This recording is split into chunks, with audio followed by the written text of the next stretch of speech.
Mike saying, I want to discuss straw man arguments. Go ahead. Yes, sir. Yes, sir. Hello, guys. I won't talk too much, I hope, because it sounds like you're over time. Thanks for taking the call. But I guess the premise of, you've been 28 years now, and nobody has proved God exists. That premise is not possible. It's also not possible to prove God doesn't exist. And then I just want to throw that out and then talk about straw man arguments.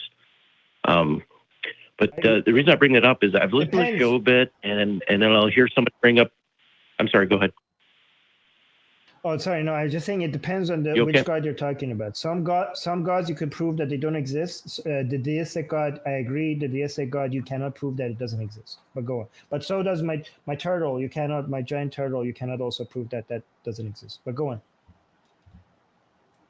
Yeah, that's a good point. I will take your turtle down, but I don't know how to do it. So anyway, as far as these straw man arguments go, and I've heard other people say it, somebody will bring up some evidence. A theist will call in and say, in the Bible, it mentions this town, and everybody said it didn't exist. And now the archaeologists have found evidence. And so what do you think of that? And then the person gets pounced on. It's like, well, that doesn't prove God.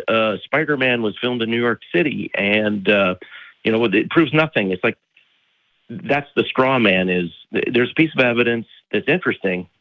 The person wasn't, I don't think, saying that, okay, that's it, that proves the Bible is true or whatever. It's adding credibility to the Bible. So it's going from possible, everything's possible, so it's a turtle, to plausible. It's a little piece of evidence, and those pieces of evidence can stack up and maybe even get to probable. So, Mike, you're referring to. Okay, but Mike, you're referring to some arguments that were made by hosts that were neither me or Scott.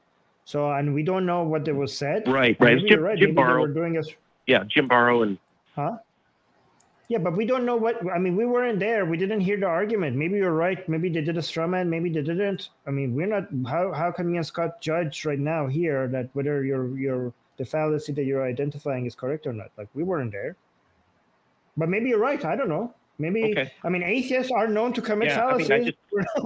Atheists do sometimes do logical fallacies. It happens. so yeah. I mean, I don't know what was. All right. Here's another one. Yeah. I don't know. Here's another one for you. I cannot judge what someone else said somewhere else on another show, right? No, it was on your show, and it was Jim Barrow, and I could pull it up, whatever. But somebody throws out evidence. But I wasn't there. And then me and Scott were not there. Okay, so tell us what was said. I mean, I don't know. They're not here. They should be. You should talk to them. Me and Scott were not there. So we're not going to be here. Me and Scott could defend the positions that we take in this show, but we're not going to be able to speak on behalf of other hosts on this show.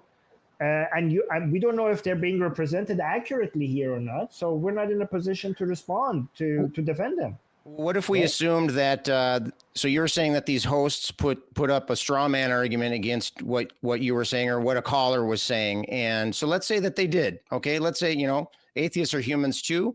We're irrational just like anybody else, not always in the same way and in the same cases, but we have human brains, and human brains are prone to be irrational. So let's say that one of the other hosts made a straw man argument. What was your, what did you want to say about that? Yeah. And I admit that I sometimes do logical fallacies. And Scott, you admit that too, I'm assuming? I don't know. Okay. No, of course. We all commit logical fallacies on occasion. That's the part of being a human being. Right. Okay, you guys are pretty cool. I'm just going to say that. So I appreciate that. I'll track down whoever said it. I know who it is, and then we'll have a conversation. But I had another one that you might agree with. But Mike, speaking of straw mans, Okay, the position of this show, I don't think, is that atheists are always rational and everything that they say is correct, and we do not commit logical fallacies. Right? Armin, so with the irony here, right? Be careful what you wish for; it might bite you back, huh? So that's not a position that we hold. So if you come out and show that we committed logical fallacies, we appreciate that. We do not claim here that we don't. All right. Here's the deal, Armin. You're actually my favorite host, and I'll tell you why.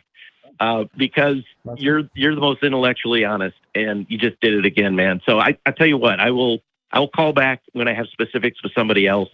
But I really don't have any problems, at least with what you said today and all that, as far as fallacies. Yes. That's all I got, man. Well, I hope you catch my logical fallacies, because that will help me improve. So I'm hoping that that would be me that you catch. So thank you for that. All right. That was a good call. Yeah.